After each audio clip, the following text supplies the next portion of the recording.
Variation of tactics. Sun Tzu said, "In the art of warfare, a general receives orders from the ruler, assembles the troops, and mobilizes the army. In practice, in dispersive ground, chitti do not encamp. In intersecting ground, chitti make alliances. In isolated ground, do not linger.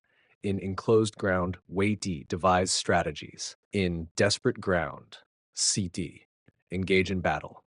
There are paths that should not be taken, enemies that should not be attacked, fortresses that should not be besieged, terrain that should not be contested, and orders from the ruler that should not be obeyed. A commander who understands the benefits of the nine variations will be adept at employing troops. Conversely, one who does not comprehend these variations, even if knowledgeable about terrain, will fail to utilize its advantages. Similarly, one who organizes troops without mastering the techniques of the nine variations will, despite knowing the benefits of geography, be unable to make full use of his soldiers. Therefore, a wise leader considers both advantages and disadvantages. By recognizing benefits, he ensures trustworthiness in his plans. By anticipating harm, he devises ways to neutralize potential threats. To subdue rival rulers, use harm. To compel them to act, assign tasks. To entice them, offer benefits. In the conduct of warfare, do not rely on the enemy's failure to come, but prepare for it by ensuring you are ready to meet him. Do not rely on the enemy's failure to attack, but secure positions that make you unassailable. The 5 dangers of a general. There are 5 critical flaws that a commander must avoid. 1. Recklessness. Leads to destruction because it invites death. 2. Excessive desire to live, Bison, results in capture because it prioritizes survival. 3. Impulsive anger. Makes a general vulnerable to insults and manipulation. 4. Excessive integrity, Ninjit, leaves one open to disgrace. 5. Over-solicitude for the troops. Causes overburdening and exhaustion. These 5 dangers represent the general's failings and the calamities of warfare. To overturn armies and cause the death of generals, these 5 flaws are often at fault. They must be thoroughly examined and avoided. 1. Napoleon's Italian campaign, 1796 to 1797. Detailed explanation. Napoleon Bonaparte demonstrated his military genius during the Italian campaign, where he led the French Revolutionary Army to victory against Austrian and Sardinian Piedmontese forces. Despite being outnumbered and facing limited resources, Napoleon adapted his tactics to the terrain and the situation, showcasing his flexibility and strategic brilliance. 1. Mountain terrain and mobility warfare. Northern Italy was characterized by the Alps and rugged terrain, making large-scale troop movements difficult and slow. Napoleon divided his forces into smaller units and moved quickly through the mountainous regions, often outflanking the enemy or creating diversions. He targeted key intersections and high ground to block supply lines and disrupt the enemy's logistics, which drained the enemy's resources and morale. 2. Plains and concentrated attacks.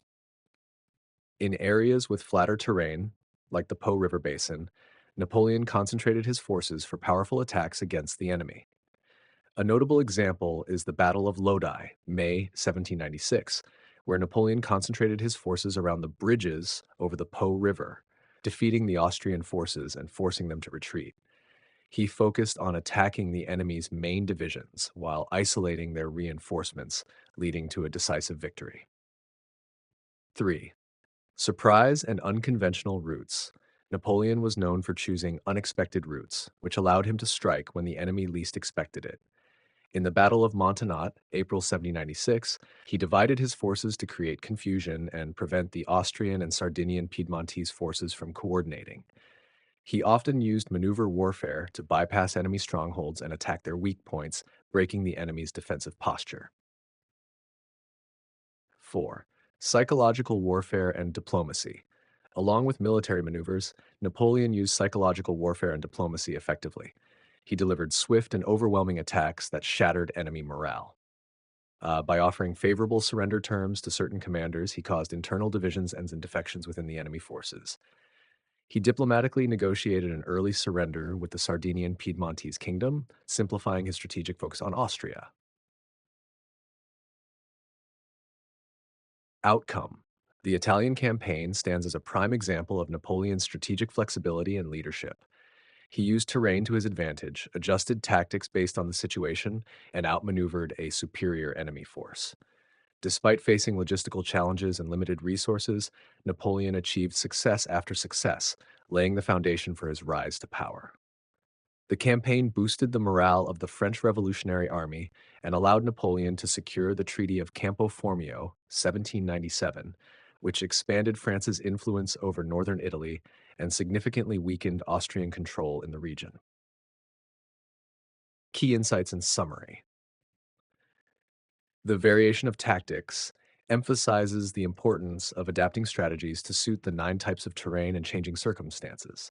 Commanders must balance potential advantages with risks, recognize when to engage or retreat, and understand when to disobey orders for the greater good. Success hinges on mastering these variations and avoiding 5 critical flaws in leadership: recklessness, overcaution, impulsiveness, excessive integrity, and over concern for troops, which can result in disaster if left unchecked.